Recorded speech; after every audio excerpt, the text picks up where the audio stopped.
इथे फक्त दागिने नाही तर पिढ्यानपिढ्यांचा विश्वास मिळतो. परंपरेची झळाळी आणि विश्वासाची खात्री. कैलास अडगावकर ज्वेलर्स, दत्त मंदिर bus stop, Nashik road.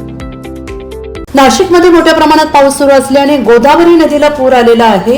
Godavari नदीने धोक्याची पातळी ओलांडलेली आहे आणि अशी परिस्थिती निर्माण झाली आहे.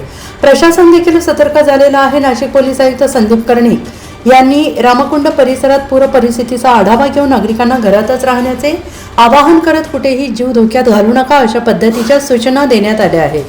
नाशिक पोलीस देखील शहरातील वाहतुकीची परिस्थितीवर लक्ष ठेवून आहेत. प्रशासनाला सहकार्य करण्याचे आवाहन देखील पोलीस आयुक्त संदीप कर्णिक यांनी केलं आहे.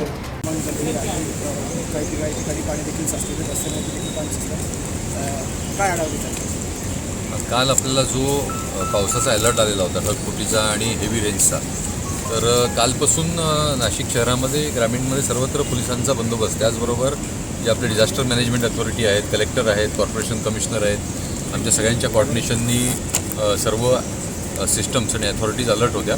आणि कुठल्या ठिकाणी वॉटर लॉगिंग होणार, कुठल्या ठिकाणी घरात पाणी जाण्याची शक्यता आहे, कुठल्या ठिकाणी जे लोक पाणी बघायला येतात त्यांची सुरक्षा, तर ह्या सगळ्या विषयावर काम करणं चालू होतं. त्याचबरोबर एक महत्त्वाचा मुद्दा म्हणजे येणाऱ्या कुंभमध्ये किती पाणी असेल आणि किती पाणी असलं तर आपल्याला काय नियोजन करावं लागेल, तर ह्या बाबतीचं आमचं स्टडी आत्ता चालू आहे. एक रिहर्सल एक प्रकारची चालू आहे आणि कुठले फीडर रूट्स आहेत आणि त्या फीडर रूट्सला कुठे वॉटर लॉगिंग होतं का, किंवा जे घाट आहेत त्या घाटावर किती पाणी सोडलं तर किती घाट शिल्लक राहतो आणि त्याच्यामध्ये आपल्याला मग कसा तो बंदोबस्त करायचा किंवा किती लोक सोडायचे, तर ह्याबाबतचं नियोजन आणि एक प्रकारची रिहर्सल म्हणजे ते पोलीसचे सगळे अधिकारी अंमलदार असतील किंवा व्हॉलंटियर्स असतील किंवा बाकी कॉर्पोरेशनचे सर्व यंत्रणा असेल, या सगळ्यांबरोबर आमचा हा सर्व प्रयत्न चालू आहे. सर, प्रत्येक शहरामध्ये बऱ्याच ठिकाणी पाणी साचले, वाहतुकीचा एक प्रश्न निर्माण होतोय. कशा पद्धतीने या सगळ्या गोष्टी आपण मार्ग काढतो?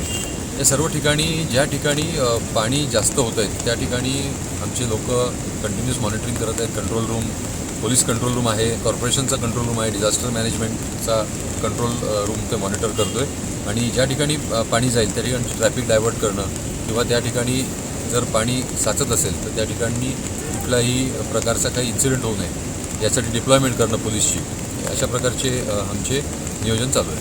सर, सगळ्यात महत्त्वाचं म्हणजे काल पण असं प्रकार घडलं की पूर येतो आहे, नागरिक त्या ठिकाणी पुराच्या पाण्यात जाऊन सेल्फी काढतात. त्यामुळे कुठेतरी पोलीस प्रयत्न करतात की खरं तर नागरिकांनी इथे येऊ नये, मात्र नागरिक काही ऐकायला तयार होत. नागरिकांना आव्हान, एक महिना जो पाऊस नव्हता त्यानंतर हा जो पाऊस पडलेला त्यामुळे नागरिकांमध्ये एक आनंदाचं वातावरण असू शकतं. पण आमची सर्व पोलीस विभाग आणि सर्व प्रशासनातर्फे सर्व नागरिकांना विनंती आहे की आपली जी सेफ्टी आहे, कारण पाणी मोठ्या प्रमाणावर आहे. आपण जर फ्लो बघाल या ठिकाणचा तर खूप स्ट्रॉंग म्हणजे पूर आल्यासारखा फ्लो या ठिकाणी नदीला आलेला आहे आणि अजून तर डॅमचे दरवाजे न उघडता एवढा स्ट्रॉंग फ्लो आहे. तरी आपली काळजी घ्या.